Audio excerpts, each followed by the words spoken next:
Humahagibis ang jeep sa kalsada, ang bawat paghinto ay nagpapabilis ng tibok ng puso ni Mara. Alas 7:20 na. 30 minuto na lang bago mag-alas 8.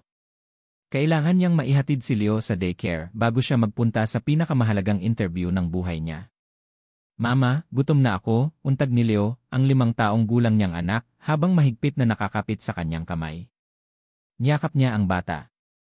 Kaunting tiis na lang, anak. Malapit na tayo sa daycare. Doon na tayo magbe-breakfast. Hinaplos niya ang buhok ng anak. Ang batang ito ang kanyang lakas, ang kanyang inspirasyon. Para kay Leo, kailangan niyang maging matatag. Bumaba sila sa harap ng maliit na daycare center. Hinalikan niya si Leo sa noo. Mag-aral kang mabuti, anak.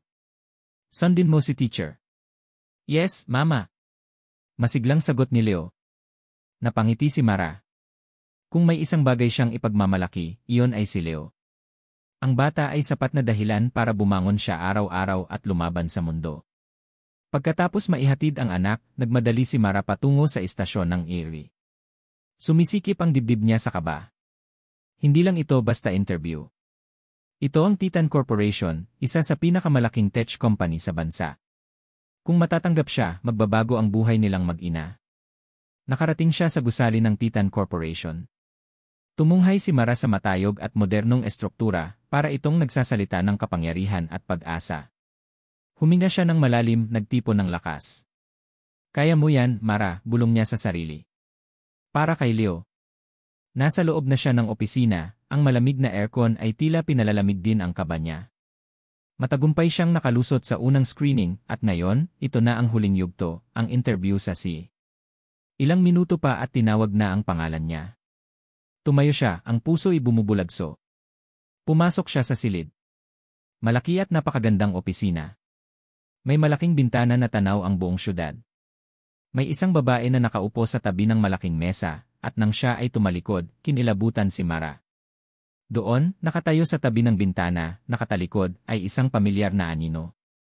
Isang anino na matagal na niyang sinubukang burahin sa kanyang alaala.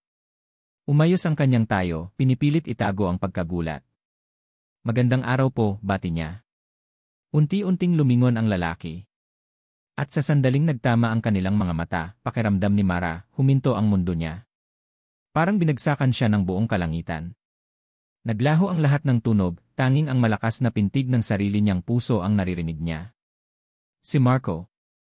Ang lalaking nagbigay sa kanya ng pinakamalaking kaligayahan at pinakamalalim na sakit. Ang amang nawala, ang lalaking nag-iwan sa kanya ng walang paalam. Ang lalaking nagpaanak sa kanya kay Leo. Ang kanyang mukha ay mas matipuno na ngayon, mas seryoso.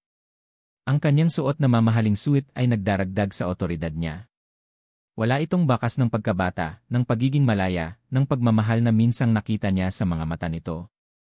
Maupo ka, yun na Mara, malamig na wika ni Marco, walang anumang bahid ng pagkilala sa kanyang tinig o mga mata. Humigpit ang kapit ni Mara sa kanyang clutch, bag pinilit niyang pakalmahin ang sarili. Nagpapanggap siya. Hindi niya ako naalala. Pilit siyang ngumiti.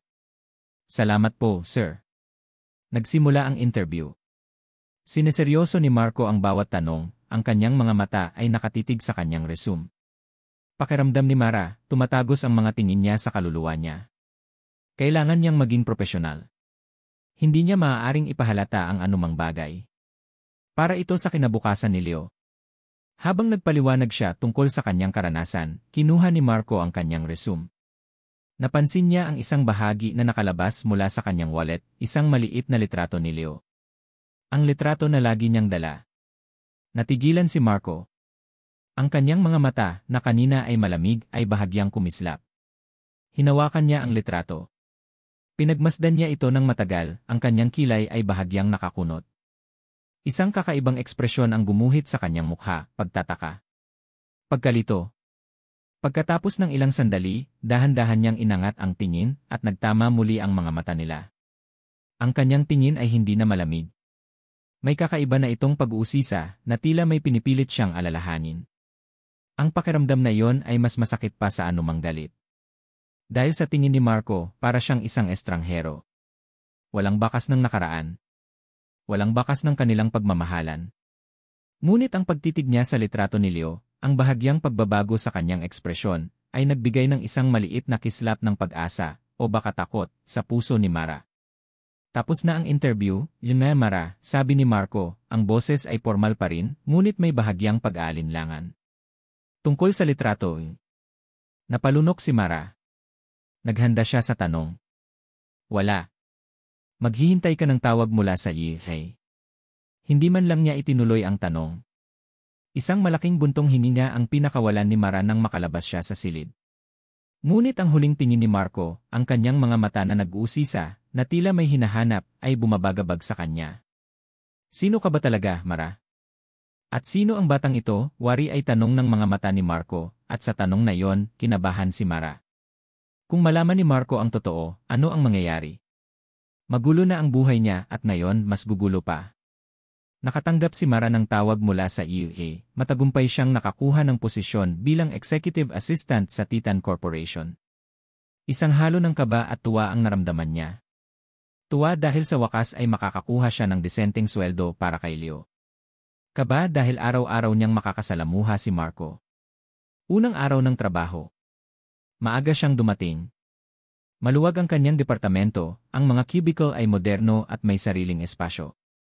Pinili niya ang pinakamalayong cubicle mula sa direksyon ng executive office, umaasang hindi siya gaanong mapapansin doon. Nais lang niya ay tahimik na magtrabaho, magpalipas ng mga araw, at umuwi sa kanyang anak. Kumusta? Bago ka rito, di ba? Isang babae ang lumapit sa kanyang cubicle, nakangiti. Siya si Ate Linda, isang senior executive assistant na halos isang dekada nang nagtatrabaho sa Titan.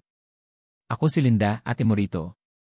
Huwag kang mag-atubiling magtanong kung may hindi ka maintindihan. Napangiti si Mara. Salamat po, Ate Linda. Ako po si Mara. Malaki ang pasasalamat niya na may mabait na kasamahan siya sa unang araw. Unti-unti, nakaramdam siya ng ginhawa. Siguro ay magiging maayos ang lahat. Siguro ay hindi na niya masyadong makikita si Marco. Ngunit nagkamali siya. Kinabukasan, habang nag-aayos si Mara ng mga dokumento sa pantry, narinig niya ang boses ni Marco. Mara. Napalingon siya, nanigas ang kanyang katawan. Nakatayo si Marco sa pintuan ng pantry, ang kamay ay nakasuksok sa bulsa ng kanyang trouser. Ang kanyang mga mata ay nakatingin ng diretsyo sa kanya, tila sinusuri ang bawat galaw niya. Sir Marco. Kinakabahan niyang tanong. Nagustuhan mo ba ang iyong opisina? Tanong niya walang bahid ng emosyon. Opo, sir. Napakaganda po. Mabuti tumango si Marco. May kailangan ka ba? Nagulat si Mara. Bakit siya tatanungin ng ganoong tanong? Wala po, sir. May inaayos lang po ako. Hindi siya umalis. Sa halip, lumapit siya, ang kanyang tingin ay bumaba sa kanyang kamay na hawak ang mug. Ang kulay ng mug mo pamilyar. Napatingin si Mara sa kanyang mug. Simpleng kulay asul, may maliit na disenyong bituin. Regalo ni Leo. Ah, ito po ba? Pilit siyang ngumiti. Regalo po ng anak ko. Ang anak mo, ulit ni Marco, ang kanyang tinig ay tila may gustong alalahanin. Ilang taon na ba siya? 5 taon na po, sir. 5 taon, bulong niya, na para bang may malalim na ibig sabihin ang bilang na yon sa kanya. May anak ka pala. Hindi ko nakita sa resume mo. Napakagatlabi si Mara. Sadyang hindi niya inilagay ang impormasyon tungkol kay Leo. Hindi ko na po nailagay, sir. May asawa ka ba, Mara? Diretsahang tanong ni Marco. Natigilan si Mara. Sobrang personal ng tanong. Lumunok siya. Wala po, sir. Single parent po ako. Isang kakaibang emosyon ang nakita niya sa mga mata ni Marco. Hindi niya maintindihan. Lungkot? Simpatsya? O pagkalito? Tugon lang niya, ngunit ang kanyang tingin ay nanatili sa kanya. CJ. Magpatuloy ka sa iyong ginagawa. Tumalikod na si Marco at lumabas ng pantry, iniwan si Mara na nakatayo, ang puso ay malakas na kumakabog. Para siyang pinawisan sa kabila ng lamig ng aircon. Mula noon, tila sinasadya ni Marco na magpakita sa kanya. Minsan, makikita niya ito sa hallway, ang mga mata nito'y nakatingin sa kanya. Minsan, lalapit ito sa kanyang cubicle, magtatanong ng mga bagay na walang kinalaman sa trabaho, tulad ng kumusta ang araw mo, Mara? Oh, ang tahimik mo yata. May problema ka ba? Feeling ni Mara, sinasadya niyang maging invisible, pero si Marco, nakikita pa rin siya. Isang araw, nakita ni Carlo, ang pinsan ni Marco at ang Vice President ng Titan Corporation, ang palagyang paglapit ni Marco kay Mara. Nakatayo siya sa labas ng opisina ni Marco, ang kanyang mga mata ay matalim na nakamasid.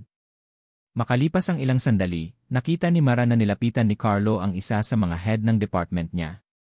Narinig niya ang bahagyang pagbulong ni Carlo, ngunit hindi niya maintindihan ang mga salita. Ngunit ang tingin ni Carlo sa kanya pagkatapos ay nagpadama ng lamig sa kanyang buto. Kinabukasan, nagsimulang makaranas si Mara ng mga kakaibang pangyayari sa trabaho. Nagkakaproblema ang kanyang computer, nawawala ang mga file, o kaya'y may mali sa mga dokumentong ipinapasa niya kahit na nasiguro niyang tama ang mga iyon. Palaging may di inaasahang hadlang. Mara, okay ka lang ba? Tanong ni Ate Linda na napansin ang pagbabago sa kilos ni Mara. Parang lagi kang balisa nitong mga nakaraang araw. Napabuntong hininga si Mara. Okay lang po, Ate Linda. Medyo nakakapagod lang po talaga ang trabaho. Ngunit hindi niya masabi kay Ate Linda ang tunay na pinagdadaanan niya. Ang takot na baka matuklasan ang kanyang sikreto. Ang pangamba na baka muling mawala ang lahat sa kanya, lalo na ngayon na nakapasok na siya sa Titan Corporation. Ang katotohanan ay, ang paglapit ni Marco sa kanya ay nagpapabilis ng tibok ng puso niya sa takot, hindi sa kilig. Hindi niya alam kung ano ang susunod na gagawin ni Marco at kung gaano katagal pa niya maililihim ang tungkol kay Leo. Ang pagbabantay ni Carlo ay nagbibigay din ng pakiramdam ng kapahamakan. Isang gabi, habang naglalakad siya pauwi, tinawagan niya si Ate Linda. Ate Linda, ang dami kong trabaho, pero parang palagi akong may kulang. Naku, ganyan talaga rito, Mara. Tiis-tiis lang. Pero Ate Linda, ang Tito Marco namin parang masyadong curious sa akin. Kung ano-ano ang tinatanong. Saka parang may kakaiba sa kanya, nag-aalangan niyang sabi. Sa kabilang linya, narinig niya ang tawa ni Ate Linda. Naku, ganyan talaga si Sir Marco. Kahit sa iba ganyan din yan. Masyado lang yan, prangka. Huwag mong masyadong isipin. Basta galingan mo lang ang trabaho mo. Napabuntong hininga si Mara. Hindi ko lang talaga maintindihan. Bakit? Untag ni Ate Linda. Napatingin si Mara sa dilim ng kalsada. Para kasing may hinahanap siya. Tapos yung tingin niya kay Leo eh. Hindi niya natapos ang sasabihin niya. Narinig niya ang pagbukas ng pinto sa kanyang likuran. May problema ba, Inas Mara? Napatayo si Mara ng tuwid, nanigas ang kanyang kalamnan. Ang boses na yon. Ang boses ni Marco. Paano siya nakarating doon? Nag-isa lang siya sa office building at akala niya ay wala ng ibang tao. Napatingin siya sa likuran. Nakatayo si Marco doon, ang kanyang mukha ay seryoso. Ang kanyang mga mata ay nakatitig sa kanya, puno ng pag-uusisa. Nagising si Marco mula sa isang bangungot. Basang-basa ng pawis ang kanyang likod at leg. Paulit-ulit sa kanyang isip ang mga imahe, isang bumubulusok na sasakyan, isang malakas na tunog, at isang babae na sumisigaw sa dilim. Hindi niya makita ng malinaw ang mukha, ngunit alam niyang pamilyar ito. Ang panaginip ay laging nagtatapos sa isang matinding sakit ng ulo at pakiramdam ng kawalan. Ginulo niya ang buhok. 7 taon na ang nakalipas mula nang mangyari ang aksidente. 7 taon na rin siyang nabubuhay ng may putol na alaala. Ang mga doktor ay nagbigay ng medical na terminolohiya, retrograde amnesia. Nawala ang kanyang alaala bago ang insidente. Ang lahat ng nakaraan niya, isang blankong kanbas. Tanging ang sinabi lang sa kanya ng kanyang pinsan, si Carlo, ang kanyang pinaniwalaan. Na siya ay nagmaneho ng lasing, nagkaroon ng aksidente, at muntik ng mamatay. Na siya ay nakapag-move on mula sa isang bad relationship bago mangyari ang aksidente. Ngunit nitong mga nakaraang araw, may kakaiba. Mula nang makita niya si Mara. Ang mga mata ng babae, ang paraan ng kanyang pagsasalita, ang litrato ng kanyang anak lahat ay tila nagbubukas ng isang lumang, kinakalawang na pinto sa kanyang isip. Bumangon si Marco at nagtungo sa kanyang personal office sa bahay. Kinuha niya ang isang lumang folder, ang kanyang medical records. Sinimulan niyang basahin ang mga nakasulat, pinag-aralan ang bawat detalye ng kanyang aksidente. Ang ulat ng pulisya ay tila simple, drunken driving, solo accident. Ngunit mayroong isang detalye na hindi nagtugma. Ang lugar ng aksidente ay nasa isang liblib na daan, malayo sa anumang bar o club na karaniwan niyang puntahan. At bakit walang saksi? Tinawagan niya si Kuya Ben, ang kanyang matagal ng personal assistant at katiwala. Kuya Ben, tawag niya sa telepono, ang kanyang boses ay seryoso. Kailangan kong magpatulong sa isang bagay. Diskreto lang. Anything for you, Sir Marco, sagot ni Kuya Ben. Gusto kong malaman ang lahat ng detalye tungkol sa aksidente ko 7 taon na ang nakalipas. Hindi lang ang nasa police report. Gusto kong malaman ang bawat galaw ko sa gabing iyon. Kung sino ang kasama ko. Kung saan ako galing. Tumahimik si Kuya Ben sa kabilang linya. Sir Marco, naipaimbestiga na po natin yan noon. Wala naman po talagang iba pang impormasyon. Isang aksidente po talaga. Hindi, jeep ni Marco. May nararamdaman ako. May mali. May nakalimutan ako, Kuya Ben. At kailangan kong malaman kung ano yon. Sige po, Sir Marco. Sisimulan ko po agad. Ibaba ni Marco ang telepono, ang kanyang puso ay nababalot ng pagkalito at pagdududa. Pumunta siya sa kanyang study table. Mayroon doong isang lumang wooden box. Regalo sa kanya ng kanyang ina noong bata pa siya. Hindi niya ito gaanong binubuksan. Nang buksan niya ito, nakita niya ang ilang lumang gamit, isang lumang baseball glove, mga lumang comics, at isang maliit na lighter. Kinuha niya ang lighter.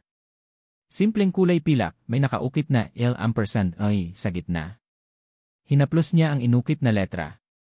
L&Rosino si. Biglang kumirot ang ulo ni Marco. Isang bahagyang imahe ang sumilay sa kanyang isip, isang babae na tumatawa, ang kanyang buhok ay lumilipad sa hangin. Naramdaman niya ang init ng kanyang kamay na hawak ang kamay niya. Mahal kita, Marco. Narinig niya ang mga salitang iyon. Isang boses ng babae, malambing at puno ng pag-ibig. Napakabilis ng pagtibok ng puso ni Marco. Ang mga salitang iyon. Sino ang nagsabi? Ang mukha ay hindi pa rin malinaw, tanging ang malambing na boses ang narinig niya. Napatingin siya sa lighter na nakalatag sa mesa. L&R marahil ay initials niya at ng babaeng iyon. Naramdaman niya ang matinding pagkadismaya. Paano niya nakalimutan ang ganito kalaking bahagi ng kanyang buhay? Sino ang babaeng ito? At ano ang nangyari sa kanila? Sa gitna ng kanyang pagkalito, nagbalik sa kanyang alaala ang mukha ni Mara. Ang kanyang mga mata. Ang kanyang pagiging tahimik. At ang litrato ni Leo. Ang bata. 5 taong gulang. Kung ang aksidente niya ay 7 taon na ang nakalipas at ang batang iyon ay 5 taong gulang. Mayroong koneksyon. Pakiramdam ni Marco, mayroong malaking palaisipan na kailangan niyang buuin at ang mga piraso ay unti-unting nagpapakita. Si Mara, si Leo at ang nakalimutan niyang nakaraan. Napagdesisyonan niyang gawin ang sarili niyang investigasyon. Hindi lang siya aasa kay Kuya Ben. Kinabukasan, sa opisina, sinadya ni Marco na maglakad patungo sa cubicle ni Mara. Nakita niya itong nakayuko sa kanyang computer, abala sa trabaho. Nag-aatubili siya. Gusto niyang magtanong, ngunit ano ang itatanong niya? Paano siya magsisimula? Ms. Mara, tawag niya, ang kanyang tinig ay mas malumanay kaysa karaniwan. Napaangat ng tingin si Mara, ang mga mata nito'y nagulat. Sir Marco, may pwede ba tayong mag-usap sa opisina ko? Tanong niya. Nag-aalangan si Mara, ngunit tumango rin. Sumunod siya kay Marco, ang kanyang puso ay malakas na bumubulagso. Sa loob ng opisina ni Marco, ang tensyon ay nahahawakan. May gusto lang akong itanong, panimula ni Marco, habang nakatayo sa harap ng bintana, nakatalikod kay Mara. Hinintay ni Mara ang kanyang tanong, ang kanyang mga kamay ay mahigpit na nakakapit sa kanyang palda. Dahan-dahang lumingon si Marco. Sa kanyang mga mata, makikita ang pagkalito, sakit at paghahanap. Ang pangalan mo. Mara, sinimulan niya, ang kanyang tinig ay halos pabulong. At ang bata sa litrato. Si Leo. Anak ko po, mariing sagot ni Mara, na natiling kalmado sa labas kahit ang loob niya ay nanginginig na. May nararamdaman akong kakaiba sa inyo, pagpapatuloy ni Marco. Parang pamilyar. Lalo na ang litrato ng anak mo. Ang mga mata niya. Bakit pakiramdam ko, nakita ko na siya dati? Huminga si Mara ng malalim. Ito na. Ito na ang sandali na matagal na niyang kinakatakutan. Sir, sa tingin ko po, nagkakamali kayo, pilit niyang tanggihan, umaasa na titigilan na siya ni Marco. Ngunit umiling si Marco. Hindi. Hindi ako nagkakamali. Mayroong something. Lumapit siya sa kanyang mesa, kinuha ang kanyang cellphone. Tingnan mo ito. Ipinakita niya ang isang lumang litrato sa screen. Isang group photo mula sa isang party. Naroon si Marco, mas bata at mas malaya, nakangiti. At sa tabi niya, isang babae na halos hindi nakikita sa gilid ng frame, ang kanyang mukha ay bahagyang natatakpan ng anino. Ngunit ang hugis ng kanyang mukha, ang kanyang buhok. Napatingin si Mara sa litrato. Ito ay isang litrato mula sa isang company party na dinaluhan nila ni Marco, bago pa man mangyari ang aksidente nito. Ang paningin niya ay nanlabo, ang puso niya ay parang pinipiga. Sino siya? Tanong ni Marco, ang kanyang mga mata ay nakatitig sa kanya, naghahanap ng kasagutan. Ang mukha ay hindi malinaw, ngunit may nararamdaman ako. Parang ikaw siya, Mara, at ang bata. Si Leo. Bakit pakiramdam ko, siya ang pinakamahalagang taong nakalimutan ko, patuloy ni Marco, ang kanyang tinig ay puno ng hinanakit. Bumalik ang tingin ni Mara sa litrato, at pagkatapos ay kay Marco. Walang makakataka sa katotohanan na si Leo ay kopya ni Marco noong bata pa ito. Ang kanilang mga mata, ang ngiti, ang hugis ng mukha, halos magkapareho. Ang makita ni Marco ang litrato ni Leo, lalo na kung may bumabalik na siyang alaala, ay magiging napakadelikado. Naging puting-puti ang mukha ni Mara. Hindi niya alam kung ano ang sasabihin. Gusto niyang tumakbo, lumayo. Ngunit ang mga mata ni Marco ay nakatitig sa kanya, puno ng pagkabigla at pag-asa. O wala po akong alam tungkol dyan, sir, pilit niyang tanggi, ang boses niya ay nanginginig. Lumapit si Marco, ang kanyang tingin ay matalim. Mara, nararamdaman ko. May nakaraan tayo. At ang bata, siya ba ang koneksyon? Nanatili siyang tahimik, ang mga luha ay nagbabanta ng bumagsak. Ang takot na mawala ang lahat, ang sakit na makita si Marco na naghahanap ng kasagutan sa isang nakaraan na siya lang ang nakakaalala ng buo, ay halos hindi na niya kayang tiisin. Bumalik ang sakit ng ulo kay Marco. Napahawak siya sa kanyang sentido. Ang mga alaala ay nagsisimulang maghalo, nagsasayaw sa kanyang isip. Isang lumang memorya ang bumalik sa kanya, isang gabing umuulan, isang babae na umiiyak, ang kanyang boses ay nanginginig sa takot. Isang matalim na tunog ang pagkabangga ng metal. Marco! Huwag, isang sigaw. Pagkatapos ay dilim. Ano ang nangyari sa akin? Bulong ni Marco, ang kanyang mga mata ay nanlabo. Napatingin siya sa kawalan, ang kanyang isip ay naglalakbay sa mga piraso ng alaala na unti-unting nagiging buo. Nakita ni Mara ang paghihirap ni Marco. Kahit na sa kabila ng lahat ng sakit na dinulot niya, hindi niya ito kayang makita na nahihirapan. Naramdaman niya ang matinding kagustuhang yakapin ito, aliwin, at sabihin ang lahat ng katotohanan. Ngunit pinigilan niya ang sarili. Ang biglang pagbalik ng kanyang alaala ay delikado. Hindi lang para kay Marco, kundi pati na rin kay Leo. Kailangan niyang maging maingat. Lumingon si Marco, ang kanyang mga mata ay nanatiling puno ng pagkalito at paghahanap. Mara, bulong niya, ang kanyang tinig ay halos walang tunog. Sabihin mo sa akin. Ano ang nangyari? Hindi sumagot si Mara. Sa halip, tumingin siya sa kanya, ang kanyang mga mata ay puno ng lungkot, at nagmamadaling lumabas sa opisina, iniwan si Marco na nakatayo doon, nag-iisa, sa gitna ng kanyang mga naghihiwalay na alaala. Napaupo si Marco sa kanyang upuan, ang kanyang ulo ay nakahawak sa kanyang mga kamay. Ang mga larawan ay naglalaro sa kanyang isip, isang gabing umuulan, isang babae na umiiyak, ang kanyang sarili na nagmamadaling tumawag sa telepono, at isang anino na lumilitaw sa dilim. Isang malalim na paghina ang pinakawalan ni Marco. Ang puso niya ay kumakabog ng malakas. Ano ang nangyari sa akin? Bulong niya, ang kanyang boses ay puno ng pighati. At sino ang taong iyon na nakita ko? Ang huling alaala na naglalaro sa kanyang isip ay isang mukha, isang lalaki na nakatayo sa tabi ng kotse niya, nakangiti ng may ngiting tagumpay. Isang mukha na pamilyar, ngunit hindi niya matukoy. At sa gabing iyon, isang bagong determinasyon ang nabuo sa puso ni Marco. Hahanapin niya ang katotohanan. Lahat ng katotohanan. Simula nang magkaroon ng kakaibang pag-uusap si Marco at Mara sa opisina, tila nag-iba ang ihip ng hangin sa Titan Corporation. Naging mas tahimik si Mara, lalo na tuwing nakikita niya si Marco. Iniwasan niya ang anumang pagkakataon na mag-isa silang magkaharap at mas binuhos niya ang sarili sa trabaho. Nagkaroon siya ng pakiramdam na mayroon siyang iniiwasan na hindi niya dapat iwasan pero hindi niya alam kung ano. Ngunit ang pag-iwas niya ay hindi naging madali. Si Carlo, ang pinsan ni Marco, ay tila may natuklasan. Palagi siyang nakangiti, ngunit ang kanyang mga mata ay matalim at madalas na nakatitig kay Mara. Isang umaga, habang naglalakad si Mara sa hallway, nilapitan siya ni Carlo. Mara, sabi ni Carlo, ang kanyang ngiti ay hindi umabot sa kanyang mga mata. Naririnig ko na mabilis kang matuto sa trabaho. Salamat po, Sir Carlo, sagot ni Mara, may pag-aalinlangan. Kaya lang, patuloy ni Carlo, ang kanyang boses ay bumaba, ang pagiging mabilis matuto ay hindi sapat. Kailangan din ang tiwala at pagiging tapat. Nagulat si Mara sa biglang pagdududa sa kanyang pagkatao. Sir, ano po ang ibig ninyong sabihin? Wala naman, umiti si Carlo, ngunit puno ng panunukso. Basta, mag-ingat ka lang sa pagpili ng iyong mga kaibigan. At sa mga lihim na dala mo. Pagkatapos noon, naging mas matindi ang pagpapahirap ni Carlo kay Mara.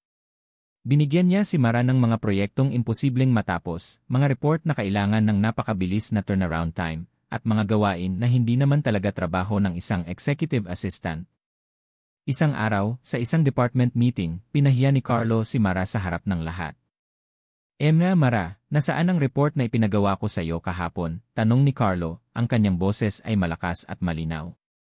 Nagulat si Mara. Sir, kahapon po ba? Ang alam ko po ay sa susunod na linggo pa ang deadline. Hindi ko tinatanong ang deadline mo. Tinatanong ko kung nasaan ang report, sigaw ni Carlo, tumayo sa kanyang upuan. Ipinahiya mo ang department natin sa harapan ng board. Hindi ka ba marunong magbasa ng instructions? O sadyang hindi mo lang maintindihan ang trabaho mo? Namumula sa hiya si Mara. Lahat ng tingin ay nasa kanya. Naramdaman niya ang init sa kanyang mga mata, nagbabanta ang mga luha.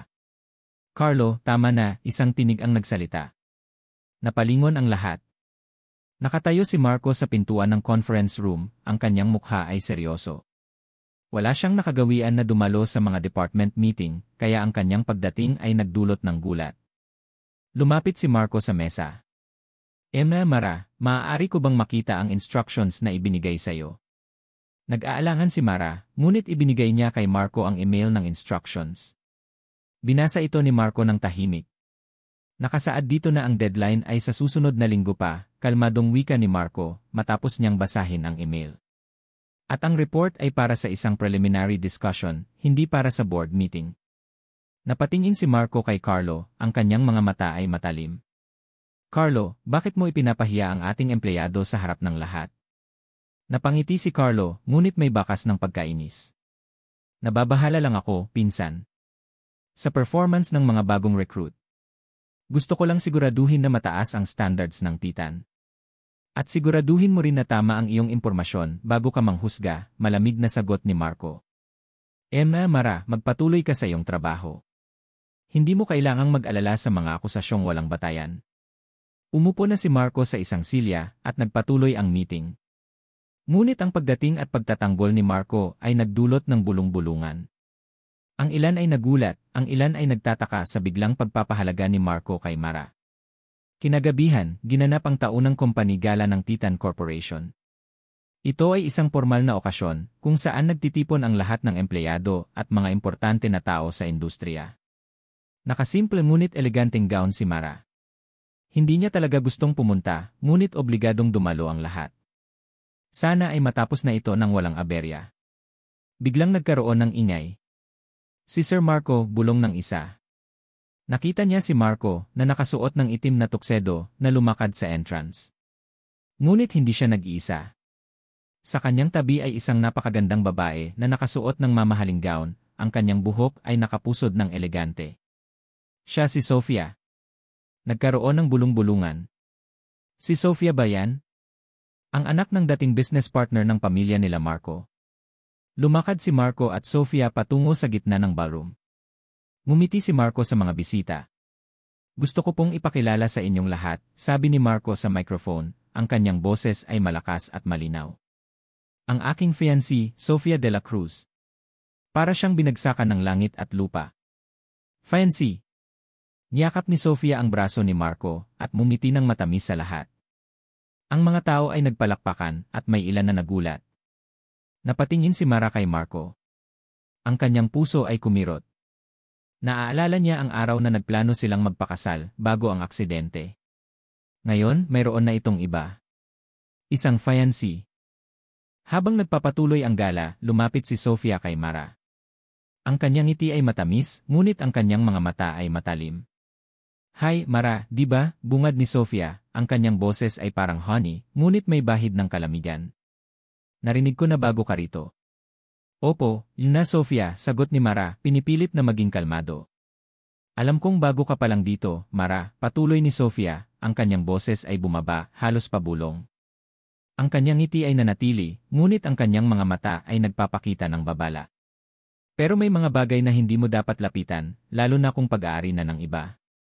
Dahan-dahang hinawakan ni Sofia ang kamay ni Mara, ang kanyang mahabang kuko ay tila tumatagos sa balat nito. Ang kanyang ngiti ay naging isang malamig at nagbabantang tingin. Ito ay isang babala. Isang napakalinaw na babala. Naramdaman ni Mara ang lamig sa kanyang palad mula sa hawak ni Sofia. Ang babala ay malinaw. Tila sinasabi ni Sofia na alam niya ang koneksyon ni Mara kay Marco, o marahil ay may kung anong nararamdaman siya tungkol sa posibleng banta na dala ni Mara. Pagkatapos ng gabi ng gala, mas lalong nag-ingat si Mara. Mas maaga siyang umuwi at umiiwas sa anumang social gathering sa opisina. Ngunit hindi niya maiiwasan ang pagdami ng interaksyon ni Marco at Leo. Nagkaroon ng taunang e-Family Day, ang Titan Corporation, kung saan maaaring dalhin ng mga empleyado ang kanilang mga anak sa opisina. Ayaw sanang dalhin ni Mara si Leo, ngunit pinilit siya ni Ate Linda.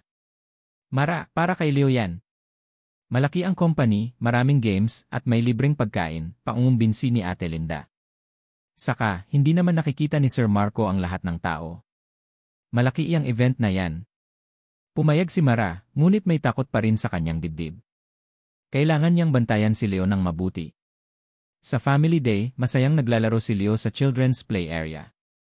Maraming bata at nakahinga ng maluwag si Mara. Ngunit hindi nagtagal, nakita niyang lumapit si Marco sa play area. Kasama niya si Carlo. Naglakad-lakad sila, tila sinusuri ang lahat ng nangyayari. At doon, nakita ni Marco si Leo. Huminto si Marco. Ang kanyang mga mata ay nanatili kay Leo. Nakangiti si Leo habang naglalaro, ang kanyang tawa ay umaalingaw-ngaw. Ang cute naman ng batang yan, pinsan, sabi ni Carlo, na napansin ang pagtitig ni Marco kay Leo. Anak ba yan ng isang empleyado natin? Hindi sumagot si Marco. Sa halip, lumapit siya kay Leo. Naramdaman ni Mara ang biglaang kaba. Gusto niyang tumakbo at hilahin si Leo palayo. Ngunit huli na. Lumuhod si Marco sa harapan ni Leo. Hi, little man. Anong pangalan mo? Leo po, masiglang sagot ni Leo, walang pag-aalinlangan. Kayo po. Marco, ngumiti si Marco. Ang kanyang ngiti ay malalim at ang kanyang mga mata ay kumikinang sa kakaibang paraan. Ang galing mo namang maglaro. Naramdaman ni Mara na parang may pumipiga sa kanyang dibdib. Ang ngiti ni Marco kay Leo. Para iyong sa isang ama. Ang kaligayahan sa mukha ni Leo habang kinakausap si Marco. Masakit tingnan. Nagdrawing si Leo ng isang simpleng larawan, isang bahay, isang lalaki, isang babae, at isang bata. Ibinigay niya ito kay Marco. Para po sa inyo, Tito Marco, sabi ni Leo. Kinuha ni Marco ang drawing. Napangiti siya. Ngunit nang makita niya ang drawing, biglang kumirot ang kanyang ulo. Isang bahagyang imahe ang sumilay, siya, Mara, at isang maliit na bata na naglalaro sa ilalim ng araw. Napahawak si Marco sa kanyang ulo. Pinsan, okay ka lang ba? Tanong ni Carlo, na napansin ang biglaang pagbabago sa mukha ni Marco. Sagot ni Marco, pinilit ang sarili na umayos. Ngunit ang kanyang tingin ay nanatili kay Leo. Anak, halika na, kumain na tayo, sabi ni Mara, lumapit sa kanila. Sir Marco, pasensya na po sa anak ko. Masyadong clingy. Ngumiti si Marco kay Mara. Ang kanyang ngiti ay hindi na malamig. May bahid ng kalungkutan at paghahanap. Walang anuman, linas Mara. Ang cute niya. At napakabait. Habang kumakain sila, patuloy na nilapitan ni Marco si Leo. Nagtanong siya tungkol sa mga paboritong kartoon ni Leo, sa mga gusto niyang laruan, sa kanyang pangarap. Bawat tanong ay tila nagbubukas ng isang pinto sa puso ni Marco. Sino po ang mama ninyo, Tito Marco? Tanong ni Leo sa isang punto. Natigilan si Marco. Napatingin siya kay Mara. Ang kanyang mga mata ay naghahanap ng kasagutan. Hindi ko na siya masyadong naalala, Leo, malungkot na sagot ni Marco. Matagal na kasi akong nawalan ng alaala. Pero may nararamdaman akong malaking pagmamahal para sa kanya. Nakaramdam si Mara ng kirot sa kanyang puso. Nang matapos ang family day, umuwi si Mara at Leo. Habang naglalakad sila, napansin niya na tila mas tahimik si Leo. Anak, masaya ka ba? Tanong ni Mara. Opo, Mama. Si Tito Marco po, ang bait-bait, masiglang sagot ni Leo. Parang daddy ko po siya. Ang gaan-gaan po ng loob ko sa kanya. Nagulat si Mara sa sinabi ni Leo. Ang kanyang puso ay kumabog ng malakas. Kinabukasan, sa opisina, nilapitan siya ni Marco. Ang kanyang mga mata ay maseryoso kaysa karaniwan. Mara, kailangan nating mag-usap, sabi ni Marco, ang kanyang tinig ay nagbabanta, ngunit may bahid ng sakit. Nagsisimula nang bumalik ang mga alaala ko. Ang gabing iyon ang aksidente at ikaw. May alam ka. At si Leo, bakit pakiramdam ko, mahalaga siya sa akin? Huminga si Mara ng malalim. Alam niyang hindi na niya ito matatakasan. Ang katotohanan ay unti-unti nang lumalabas. Biglang hinawakan ni Marco ang kanyang kamay. Ang kanyang tingin ay matalim, puno ng giit. Sino ka ba talaga, Mara? At bakit ganito ang pakiramdam ko sa tuwing nakikita ko si Leo? May kinalaman ba sa iyo ang alaala ko? Tanong ni Marco, ang kanyang tinig ay puno ng desperasyon. Naramdaman ni Mara ang init ng palad ni Marco sa kanyang kamay, ang pagkabigla mula sa kanyang diretsong tanong. Hindi na siya makakatakas. Hindi na niya kayang itago ang katotohanan. Hinila niya ang kanyang kamay mula sa pagkakahawak ni Marco. Ang kanyang puso ay kumakabog ng malakas. Marco, bulong niya, ang kanyang tinig ay halos walang tunog. Hindi ito ang lugar para pag-usapan ito. Kung gayon, sabihin mo kung saan, giit ni Marco, ang kanyang mga mata ay nananatili sa kanya. Hindi ako titigil hanggat hindi ko nalalaman ang totoo. Nag-iisip si Mara. Hindi niya pwedeng sabihin ang lahat ng katotohanan. Hindi pa. Hindi pa handa si Marco. At ang pagiging kasalukuyang siyi niya ay mas lalong nagpahirap. Sa labas. Mamaya, sagot ni Mara bago siya lumayo. Kinagabihan, nagkita sila ni Marco sa isang tahimik na coffee shop malayo sa opisina. Ang kapaligiran ay malumanay, ngunit ang tensyon sa pagitan nila ay matindi. Marco, panimula ni Mara, huminga ng malalim. May nakaraan tayo. At, si Leo anak mo siya. Para siyang sinabugan ng bomba. Napaupo si Marco ng tuwid. Ang kanyang mga mata ay nanlaki, at ang kanyang bibig ay bahagyang nakabukas. Anak ko, bulong niya, ang kanyang tinig ay nanginginig. Pero paano? Kailan? Ikinuwento ni Mara ang kanilang nakaraan. Ang kanilang pagkikita, ang kanilang pagmamahalan.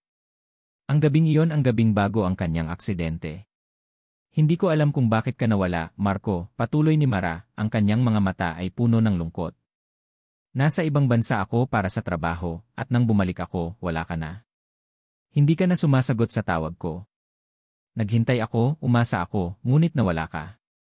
At nang malaman kong buntis ako, mag-isa ko itong kinaharap. Mag-isa kong inalagaan si Leo. Umiling si Marco. Hindi. Hindi ko kaya yon. Hindi ko kayang iwan ka ng basta-basta. Lalo na kung may anak tayo. Pero ginawa mo, Marco, malungkot na wika ni Mara. Hindi ko alam ang dahilan. Hanggang ngayon, hindi ko pa rin maintindihan. Pinilit ni Marco na alalahanin ang gabing iyon. Ang bawat detalye ng sinabi ni Mara. Ang kanyang huling alaala ay isang gabing umuulan, isang babae na umiiyak, at isang matalim na sakit. Ngunit hindi niya maalala ang dahilan ng kanyang pagkawala. Hindi ako kailanman magiging responsable, Mara, giit ni Marco, ang kanyang tinig ay puno ng galit sa sarili. May nangyari. May malaking nangyari sa akin. Ang aksidente ko hindi ko maalala. Pero ngayon pakiramdam ko, hindi lang ito basta aksidente. Naalala ni Marco ang kanyang pag-uusap kay Kuya Ben ang mga detalye na hindi nagtugma. Ang paglitaw ni Carlo. May pinaghihinalaan ka ba, Marco? Tanong ni Mara, na napansin ang pagbabago sa ekspresyon niya. Umiling si Marco. Hindi ko pa masabi. Pero kailangan kong malaman ang lahat.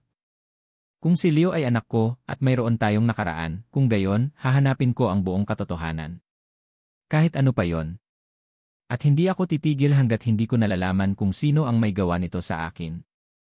Kinabukasan, sa opisina, tinawagan ni Marco si Kuya Ben.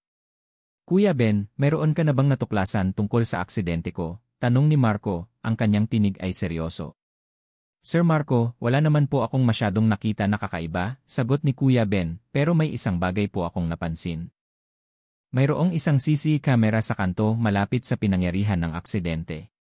Ang problema lang po, noong panahong iyon, sir, walang nakuha doon dahil allegedly, sira raw po. Sira, nagtaka si Marco. Ibig sabihin, walang recording. Opo, sir. Iyon po ang nakasulat sa report.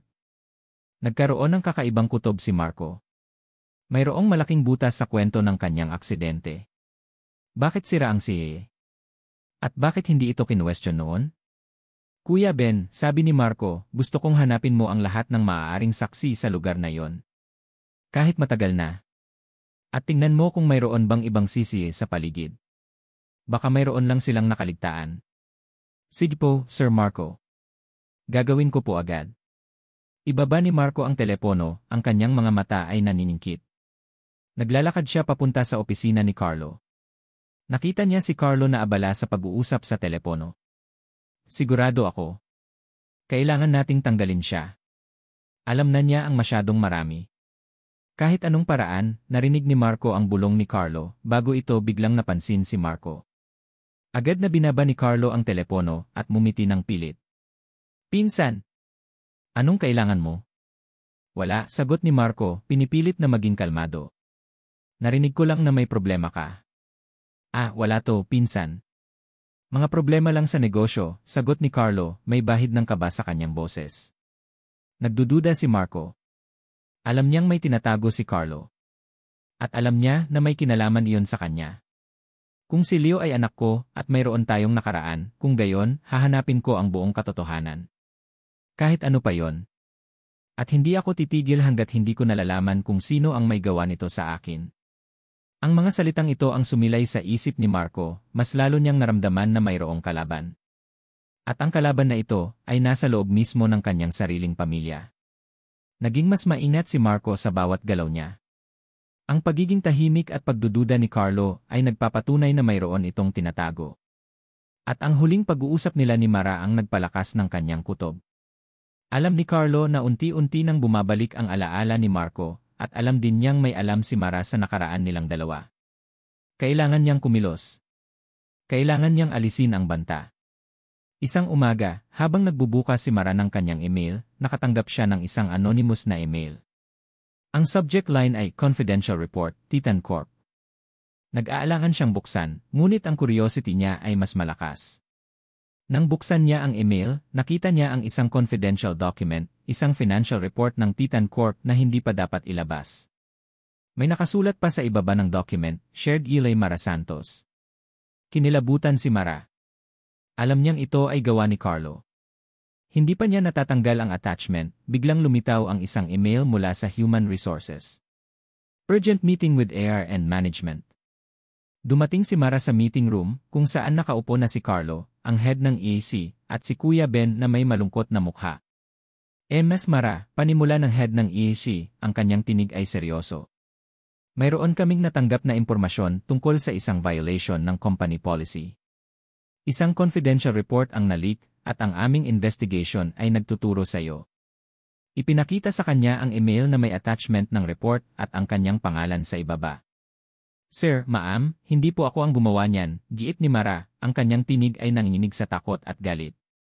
May nagpadala po sa akin ng email na yan. Wala po akong nililabas na kahit anong confidential information. Ang email ay nagmula sa iyong account, Mara, malamig na wika ni Carlo. At ang address ay nagtuturo sa iyong computer sa opisina.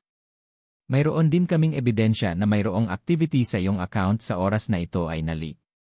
Alam ni Mara na gawa-gawa lang ito ni Carlo. Sinisisi niya ang kanyang sarili kung bakit niya binuksan ang email. Sir Carlo, alam ko po na gawa-gawa lang ito, sabi ni Mara, ang kanyang mga mata ay naniningkit. May galit po kayo sa akin, at ginagawa niyo lang ito para sirain ako. Mara, mag-ingat ka sa iyong mga sinasabi, babala ni Carlo, ang kanyang mga mata ay nagbabanta. May ebidensya kami. At dahil sa matinding paglabag na ito, wala kaming pagpipilian kundi suspindihin ka, habang nagpapatuloy ang aming internal investigation. Posibleng humantong ito sa pagtanggal sa iyo. Natigilan si Mara. Suspension.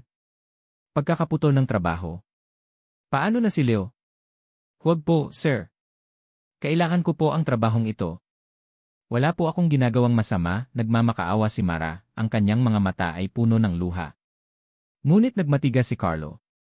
Ang desisyon ay tapos na, Mara. Mag-antay ka ng tawag para sa iyong final hearing. Habang papalabas si Mara, nakita niya si Marco na nagmamadaling lumapit sa kanila. Anong nangyayari dito? Tanong niya. Pinsan, umiti si Carlo, ang kanyang ngiti ay puno ng panalo. May problema sa isa sa mga empleyado mo. Si Mara, accused ng pag-leak ng confidential information. Sinuspend na namin siya. Nagulat si Marco. Napatingin siya kay Mara na ang mga mata ay puno ng luha. Alam niyang imposibleng gawin iyon ni Mara. Carlo, hindi ito possible. Kilala ko si Mara. Hindi niya gagawin yon, git ni Marco. Nag-imbestiga na kami, pinsan. May matibay na ebidensya, sagot ni Carlo, may bahid ng pagmamalaki. Huwag kang makialam sa trabaho ng EA, may proseso kami. Sinubukan ni Marco na ipagtanggol si Mara, ngunit hindi niya magawa. Ang ebidensya ay mukhang matibay at handa si Carlo. Naramdaman ni Mara ang bigat ng mundo sa kanyang balikat. Wala na. Wala na siyang pag-asa. Walang trabaho, paano niya bubuhayin si Leo? Paano niya maipagpapatuloy ang kanilang buhay? Habang papalabas si Mara sa building, ang kanyang mga mata ay nakatingin sa taas ng Titan Corporation. Naramdaman niya ang pagkatalo. Wala na siyang pag-asa. Samantala, nagtatrabaho si Sofia sa kanyang laptop sa kanyang suite. Mayroong kakaiba sa kanya ang mga nakaraang araw. Ang mga titig ni Marco kay Mara, ang biglaang pag-uwi ni Marco, at ang mga lumang larawan na nakita niya sa social media ni Carlo noong bata pa siya, mga litrato kung saan nakita niya si Marco na kasama ang isang babae. Ngunit ang mukha ay iba sa kanyang nakikita ngayon. Hindi nagtagal, nakarinig siya ng ingay mula sa opisina ni Carlo. Hindi niya sinasadya, ngunit nakarinig siya ng pag-uusap ni Carlo sa telepono. Sigurado ako. Kailangan nating tanggalin siya. Alam na niya ang masyadong marami. Kahit anong paraan, narinig ni Sofia ang boses ni Carlo, medyo malakas. Nagsisimula na siyang alalahanin ang nakaraan. At iyon hindi dapat mangyari. Ang tungkol sa aksidente walang dapat makaalam. Nanlaki ang mga mata ni Sofia. Aksidente? Anong aksidente? At sino ang siya na tinutukoy ni Carlo? Nakaramdam ng takot si Sofia. Ang lahat ng sinabi ni Carlo sa kanya tungkol sa nakaraan ni Marco ay tila hindi na totoo. Ang kanyang pagkawala, ang kanilang relasyon tila may malaking lihim na tinatago si Carlo.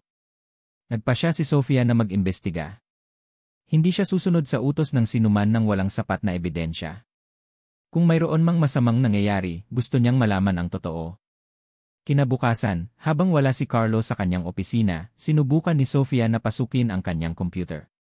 Hindi siya masyadong magaling sa computer, ngunit mayroon siyang nakitang isang lumang flash drive na nakasuksok sa isang drawer ni Carlo. Kinuha niya ito, at nang i-plug niya sa kanyang laptop, nakita niya ang isang file na may pangalang si Project La. Nag-alinlangan siya, ngunit ang kanyang kaba ay mas malakas. Binuksan niya ang file. Naglalaman ito ng mga spreadsheet, financial reports, at ilang folder na may petsa 7 taon na ang nakalipas. Ang petsa ng aksidente ni Marco. Binuksan niya ang isang folder. Nakita niya ang mga litrato ng isang kotse na wasak at mga ulat ng pulisya. Ngunit may isang folder doon na may label na video footage. Dahan-dahan niya itong binuksan. Nagsimulang mag-play ang video. Hindi niya inasahan ang kanyang makikita. Ang video ay malabo, ngunit makikita ang isang gabing umuulan. Isang lalaki ang bumaba mula sa kotse, tila nagmamadali. Si Marco. Hawak niya ang kanyang cellphone at mukhang may tinatawagan siya. Pagkatapos, isang anino ang lumapit. Hindi niya masyadong makita, ngunit parang may inihahagis ito sa inumin ni Marco. Unti-unting bumagsak si Marco, tila nawalan ng malay. Ang kanyang cellphone ay nahulog. At pagkatapos, isang mukha ang lumitaw sa frame, nakangiti ng may ngiting tagumpay. Isang mukha na kilala niya. Si Carlo. Napatayo si Sofia nang bigla, ang kanyang mga mata ay nanlaki sa gulat. Ang kanyang puso ay kumabog ng malakas. Hindi. Hindi ito totoo, bulong niya, ang kanyang tinig ay nanginginig. Hindi ito totoo. Ang lahat ng sinabi niya sa akin isang kasinungalingan. Hindi makapaniwala si Sofia sa kanyang nakita. Ang kanyang mga kamay ay nanginginig habang hinahawakan ang flash drive. Ang video ay isang malinaw na katibayan na si Carlo ang nasa likod ng aksidente ni Marco, at ang lahat ng sinabi ni Carlo sa kanya sa loob ng 7 taon ay kasinungalingan. Naalala niya ang mga salita ni Carlo. Ang pagmamahal niya kay Marco, ang pag-asa niyang maging isang tunay na pamilya sila lahat ay pinaniwala niya, lahat ay binuo niya sa isang kasinungalingan. Puno ng galit at panginginig, tinawagan niya si Marco. Marco, kailangan nating magkita. Ngayon na. Mayroon akong natuklasan na magpapabago ng lahat. Samantala, nasa bahay si Mara, ang kanyang puso ay nababalot ng lungkot at kawalan ng pag-asa. Ang suspensyon niya sa trabaho ay nangangahulugan na wala na siyang kita. Paano na sila ni Leo? Ang maliit niyang ipon ay hindi magtatagal. Mayroon siyang tawag na natanggap mula sa isang social worker. Emna Santos, kami po ay nakatanggap ng report tungkol sa inyong financial stability, sabi ng social worker. Dahil po sa inyong kasalukuyang sitwasyon sa trabaho, at sa pagiging single parent niyo, kailangan po naming suriin ang inyong kakayahan na magbigay ng sapat na pangangalaga sa inyong anak. Para siyang binagsakan ng langit. Hindi lang trabaho niya ang nawala, pati pa ba si Leo? O wala po akong ginagawang masama, sigaw ni Mara, ang kanyang tinig ay halos lumabas. Kaya ko pong alagaan ang anak ko. Ito po ay gawa-gawa lang ng taong gustong sirain ako. Intindihin po namin yan, Ina Santos. Ngunit kailangan po naming sundin ang proseso, mahinahong wika ng social worker. Kailangan po naming magsagawa ng home visit. Kung hindi po kayo makapagpakita ng sapat na kakayahan, maaaring kailanganin naming pansamantalang ilipat ang custody ng inyong anak sa ibang kamag-anak. Hindi na napigilan ni Mara ang kanyang mga luha. Ang lahat ay tila gumuguho. Ang tanging rason niya para lumaban, si Leo, ay posibleng mawala sa kanya. Nang gabing iyon, nagkita si Marco, Mara, at Sofia sa isang ligtas na lugar. Hindi na mapakali si Marco. Ang pagkalito niya ay nagiging galit. Marco, Mara, panimula ni Sofia, ang kanyang mga kamay ay nanginginig habang ibinibigay niya ang ESC drive.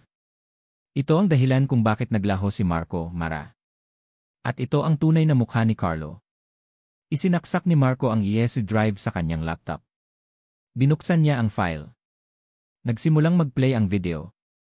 Nakita ni Marco ang kanyang sarili sa screen, nagmamadaling tumawag sa telepono. Nasa daan na ako, Mara. Huwag kang mag-alala, narinig niya ang kanyang sariling boses sa video. Ito ang gabi ng aksidente. Pagkatapos, lumabas ang isang anino. Isang kamay na may hawak na maliit na bote, na ibinubuhos ang likido sa inumin niya. Nakita niya ang kanyang sarili na unti-unting bumagsak, nawawalan ng kontrol sa kanyang katawan. At pagkatapos, ang mukha ni Carlo. Nakangiti ng may ngiting tagumpay. Kinukuhanan ng litrato ang kanyang walang malay na katawan. Para siyang binagsakan ng kidlat. Lahat ng alaala ay bumalik ng sabay-sabay. Ang plano ni Carlo na ipahamak siya para makuha ang CEO position. Ang panloloko kay Sofia. Ang pagtatago ng katotohanan kay Mara. Nanginginig si Marco. Puno ng galit. Puno ng sakit. At pagsisisi. Hindi. Hindi ito totoo, bulong ni Marco, ang kanyang tinig ay halos walang tunog. Napatingin siya kay Mara. Ang kanyang mga mata ay puno ng sakit at pagpapaliwanag. Naalala na niya lahat. Ang gabing iyon. Ang tawag kay Mara. Ang pagpaplano nilang magkasama. At ang biglang paglitaw ni Carlo. Niyakap ni Marco ang kanyang ulo, ang sakit ay hindi lang pisikal, kundi emosyonal. Napanood niya ang sarili niyang nawalan ng malay, at nakita niya ang mukha ng nagplano ng lahat. Ginawa niya ito sa akin, bulong ni Marco, ang kanyang mga mata ay nanlabo. Si Carlo ang pinsan ko. Pinlano niya lahat. Para makuha ang lahat ng sa akin. Si Mara ay hindi makapagsalita. Ang sakit na naramdaman niya sa loob ng 7 taon ay nagkaroon ng katuparan. Ngunit sa halip na paghihiganti, naramdaman niya ang awa kay Marco. Ang lalaking ito ay biktima rin. Kailangan nating ipaalam sa lahat, sabi ni Sofia, ang kanyang boses ay nagbabanta. Hindi pwedeng manalo ang kasinungalingan. Nakita ni Mara ang determinasyon sa mga mata ni Marco. Ang lalaking nasa harap niya ay hindi na ang na malamig. Ito na ang Marco na minahal niya noon, ngunit mas malakas, mas matatag. At puno ng galit. Hindi, sabi ni Marco, tumayo ng tuwid. Ang kanyang mga mata ay matalim, puno ng apoy. Hindi natin ito ilalabas ng basta-basta. Hayaan nating maging malinaw ang lahat. Sa tamang lugar at sa tamang oras. At doon, magbabayad si Carlo sa lahat ng ginawa niya. Nagkatinginan silang tatlo. Isang pamilyang binuo ng kasinungalingan, ngunit ngayon ay mayroong pagkakataon na maging buo muli sa katotohanan. Lumakas ang loob ni Mara. Hindi na siya mag-iisa. Hindi na niya kailangan pang itago ang lahat. Kinabukasan, ang Titan Corporation ay naghanda para sa kanilang taunang shareholders meeting. Ito ang pinakamahalagang kaganapan ng taon, kung saan ipinapakita ang financial standing ng kumpanya at ang mga plano para sa hinaharap. Si Carlo, bilang Vice President, ang magpapaliwanag ng bagong direksyon ng kumpanya, na tila naghahanda na siyang umupo sa pwesto ni Marco. Maaga pa lang, punong-puno na ang malaking conference hall ng mga shareholders, investors, at media.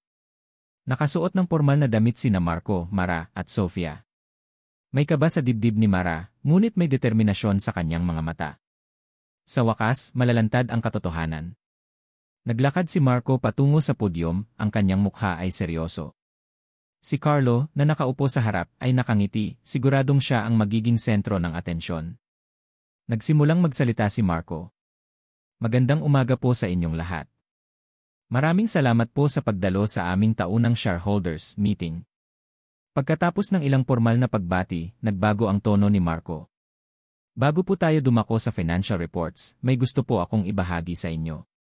Isang bagay na napakahalaga para sa transparency ng ating kumpanya at para sa aking personal na buhay. Nagbulungan ang mga tao. Napansin ni Carlo ang pagbabago sa mukha ni Marco. May kutob siyang may masamang mangyayari. 7 taon na po ang nakalipas, nagkaroon po ako ng isang aksidente na nagdulot sa akin ng amnesia, patuloy ni Marco, ang kanyang tinig ay malakas at malinaw. Sa loob ng 7 taon, nabuhay ako sa paniniwala na isa lamang itong trahedya. Ngunit nitong mga nakaraang araw, may natuklasan ako. Huminga siya ng malalim. Ang aksidenteng iyon hindi po ito aksidente. Nagulantang ang mga tao. Nagkaroon ng malakas na bulungan. Carlo, anong ginagawa mo? Narinig na sigaw ni Carlo mula sa kanyang upuan, tumayo siya. Anong pinagsasabi mo? Huwag kang magmadali, pinsan, malamig na wika ni Marco. Malalaman din ng lahat ang buong katotohanan. Biglang lumabas si Sofia mula sa gilid ng entablado, may hawak na BS drive. Nagulat ang lahat sa kanyang paglabas. Ako po si Sofia de la Cruz, panimula ni Sofia, ang kanyang boses ay nanginginig ngunit matatag. At mayroon po akong ebidensya na magpapatunay sa sinasabi ni Marco. Nagtatatakbo si Carlo patungo sa entablado, sinubukan niyang agawin ang ESC drive mula kay Sofia. Baliw ka! Sinungaling ka, sigaw ni Carlo. Ngunit hinarangan siya ng security. Isinaksak ni Marco ang ESC drive sa projector. Lumabas sa malaking screen ang isang video. Ang video ay nagsimula sa isang gabing umuulan, isang kotse na huminto sa gilid ng kalsada. Si Marco, bumaba, hawak ang kanyang cellphone. Tama ka, Rina. Maghihintay ako.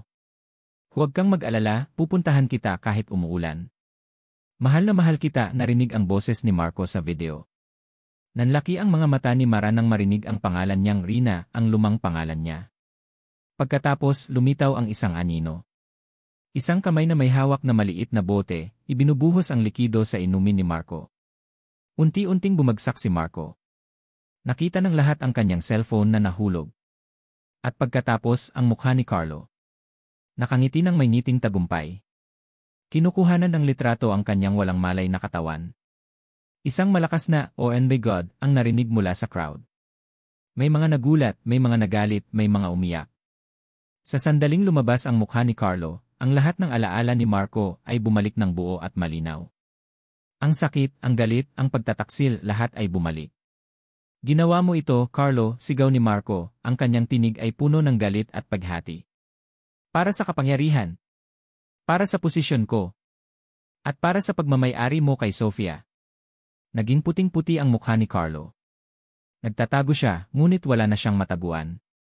Niyugyug siya ng mga pulis na dumating sa bulwagan. Carlo Mendez, inarestado ka sa kasong attempted murder at iba pang kasong kriminal. Hindi. Hindi totoo yan, sigaw ni Carlo habang hinihila siya palabas. Kasinungalingan lahat yan. Dinadaya nila kayo. Ngunit huli na ang lahat. Ang katotohanan ay lumabas na. Naiwan si Marco na nakatayo sa entablado, ang kanyang katawan ay nanginginig sa galit at sakit. Sa wakas, alam na niya ang buong katotohanan. Naglakad si Mara patungo sa entablado. Ang kanyang mga mata ay puno ng luha. Nakita niya ang paghihirap ni Marco. Ang lalaking ito ay biktima rin. Huminto si Marco at dahan-dahang lumingon. Ang kanyang mga mata ay nanlabo, puno ng pagsisisi at sakit. Naalala ko na ang lahat, Mara. Lahat. Patawarin mo ako. Hindi siya sumagot. Sa halip, hinawakan niya ang kamay ni Marco. Ang paghawak na iyon ay nagsasabi ng lahat. Hindi ito ang oras para sa galit. Ito ay ang oras para sa paghilom. Isang linggo matapos ang shareholders meeting, ang balita tungkol sa pagkakakulong ni Carlo at ang katotohanan sa likod ng aksidente ni Marco ay kumalat sa buong bansa. Napakalamig ng pagtanggap ng publiko kay Carlo at naging bida naman si Marco sa pagkakaroon ng lakas ng loob na ilantad ang katotohanan. Ngayon, ang Titan Corporation ay nasa proseso ng pagbabangon muli, mas matatag at mas malinis. Nasa opisina si Marco, nakaupo sa kanyang upuan, nakatitig sa bintana. Ang kanyang isip ay malinaw na ngayon, ngunit ang sakit ng nakaraan ay nananatili. Sir Marco. Lumingon si Marco. Nakatayo si Mara sa pintuan, may dala siyang tasa ng kape. Ito ang unang pagkakataon na nag-usap sila ng personal pagkatapos ng meeting. Mara, bulong ni Marco. Tumayo siya, lumapit kay Mara. Kumusta ka? Tanong ni Mara, ang kanyang tinig ay malumanay. Mas mabuti na, sagot ni Marco, isang maliit na ngiti ang sumilay sa kanyang labi. Salamat sa iyo sa inyo ni Sofia. Inabot ni Mara ang kape. Walang anuman. Ang mahalaga, lumabas ang katotohanan. Tumahimik sila sandali. Ang hangin sa pagitan nila ay puno ng hindi nasasabing damdamin. Mara, kailangan kong magpaliwanag, panimula ni Marco. Naalala ko na lahat. Ang pagmamahalan natin. Ang plano nating magsimula ng pamilya. At ang gabing iyon. Ang pagtawag ko sa iyo, ang pagmamadali kong makapunta sa iyo, bago ako mawalan ng malay. Ang lahat ng akala ko ay totoong aksidente ay isang masamang plano. Patawarin mo ako, Mara. Patawarin mo ako sa lahat ng sakit na dinulot ko sa iyo. Sa pag-iwan ko sa iyo na mag-isa mong hinarap ang lahat. Napakagatlabi si Mara. Ang mga luha ay nagsimulang dumaloy sa kanyang mga mata. Sa loob ng 7 taon, pinangarap niya ang sandaling ito. Ang paghingi ng tawad ni Marco. Ang paglilinaw ng lahat. Matagal akong nagtanong, Marco, sabi ni Mara, ang kanyang tinig ay nanginginig. Bakit? Bakit mo kami iniwan? Ngayon, alam ko na. At kahit masakit ang katotohanan, masakit din ang kawalan ng kaalaman. Lumapit si Marco at dahan-dahang niyakap si Mara. Mahigpit na mahigpit. Naramdaman ni Mara ang init ng kanyang katawan, ang tibok ng kanyang puso. Sa yakap na yon, tila natunaw ang lahat ng sakit at hinanakit na matagal na niyang dinala. Gusto kong bumawi, Mara, bulong ni Marco. Sa'yo at kay Leo. Gusto kong maging isang ama sa kanya. Gusto kong maging pamilya tayong muli. Hindi sumagot si Mara. Sa halip, niyakap niya pabalik si Marco. Ilang linggo ang lumipas. Isang hapon, nakita si Marco na naglalakad sa parke kasama si Leo. Magkahawak kamay sila, nagtatawanan habang nagpapalipad ng saranggola. Si Leo ay masaya, ang kanyang mga mata ay kumikinang. Si Marco, sa unang pagkakataon, ay tila nakahanap ng tunay na kaligayahan. Lumapit si Mara sa kanila, may dala siyang picnic basket. Mama, tumakbo si Leo patungo kay Mara at niyakap siya ng mahigpit. Niyakap ni Mara si Leo. Pagkatapos, tumingin siya kay Marco. Isang ngiti ang sumilay sa kanyang labi. Ang saya-saya ni Leo, sabi ni Mara. Salamat sa iyo, Mara, sagot ni Marco, ang kanyang mga mata ay puno ng pagmamahal. Sa pagpapatawad mo. Sa pagbibigay mo sa akin ng pagkakataon na maging bahagi ng buhay ni Leo. Umupo silang tatlo sa kumot na nakalatag sa damuhan. Kumain sila, nagkwentuhan at nagtawanan. Papa Marco, mag-drawing po tayo, sabi ni Leo, inilabas ang kanyang krayola at papel. Niyakap ni Marco si Leo. Anak, mag-drawing tayo. At gagawa tayo ng maraming memories kasama si Mama. Nakaramdam si Mara ng kapayapaan sa kanyang puso. Ito ang pinangarap niya. Isang buong pamilya. Isang ama para kay Leo. Isang lalaking nagmamahal at nagpapahalaga sa kanila.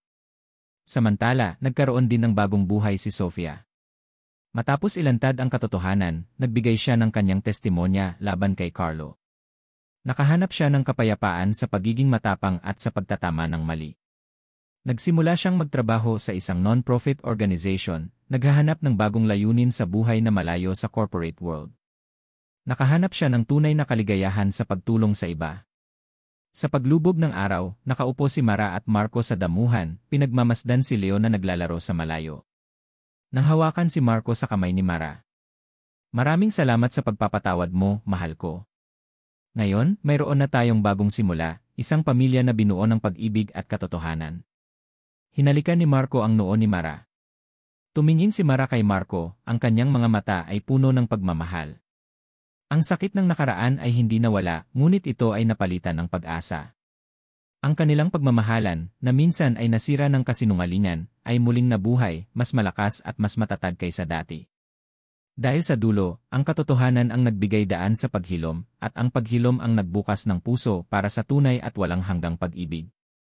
Sa lahat ng nakinig at nakiisa sa bawat kabanata ng kwentong ito, mula sa kaibuturan ng aking puso, maraming salamat po. Ang paglalakbay sa mundo ni Mara at Marco, kasama si Leo at Sofia, ay isang karanasan na puno ng damdamin. Sa bawat salita at eksena, sinikap kong buhayin ang kanilang mga laban at tagumpay, ang bawat luha at bawat ngiti. Tulad ninyo, ako rin ay naging saksi sa bawat pagsubok at pagbangon nila. Sana ay naantig nito ang inyong mga puso at nag-iwan ng mahalagang mensahe. Ang kwentong ito ay patunay na kahit gaano man kalalim ang sugat ng nakaraan, at gaano man kasakit ang katotohanan, ang pagpapatawad at pag-ibig ay may kapangyarihang magpagaling. Nasa gitna ng pagsubok, mayroong pag-asa. At na ang tunay na pamilya ay nabubuo hindi lang sa dugo, kundi sa pagmamahalan, pag-unawa, at katotohanan. Labis ko pong pahahalagahan ang inyong mga naramdaman at saloobin. Ibahagi ninyo po ang inyong mga kaisipan sa comment section. Mahalaga po ang bawat isa sa inyo sa akin. Muli, salamat po sa pagmamahal at suporta.